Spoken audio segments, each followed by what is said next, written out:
بسم اللہ الرحمن الرحیم۔ بسم اللہ الرحمن الرحیم۔ پاکستان عوامی سوسائٹی کویت کے زیر اہتمام پروگرام بعنوان عدل و انصاف ثانیہ ماڈل ٹاؤن کے شہداء کے لواحقین کے ساتھ اظہار یکجہتی کے لیے ترتیب دیا گیا ہے، ارینج کیا گیا ہے۔ پروگرام کا باقاعدہ آغاز اللہ تعالیٰ کے بابرکت کلام سے کرتے ہیں۔ بسم اللہ الرحمن الرحیم۔ قل اعوذ برب الفلق من شر ما خلق ومن شر غاسق اذا وقب ومن شر النفاثات في العقد ومن شر حاسد اذا حسد۔ یہ تلاوت کلام پاک کے بعد آئیے اب ہم نعت رسول مقبول صلی اللہ علیہ وسلم کے ذریعے ہم اپنے قلوب و اذہان کو منور کریں، معطر کریں۔ ہدیہ نعت بحضور سرور کونین صلی اللہ علیہ وسلم۔ یاد محبوب کو سینے میں بسا رکھا ہے،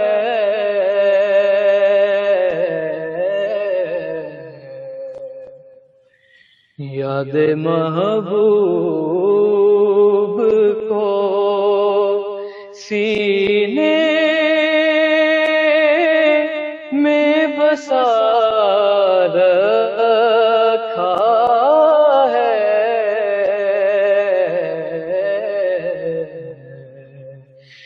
دل کے ویران کو گلزار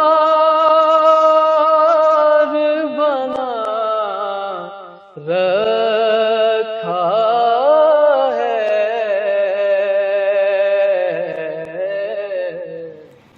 اب میں پروگرام کے آرگنائزر جناب محترم عطا الہی صاحب سے گزارش کرتا ہوں کہ وہ پاکستان اور کویت کا قومی ترانہ بجائیں۔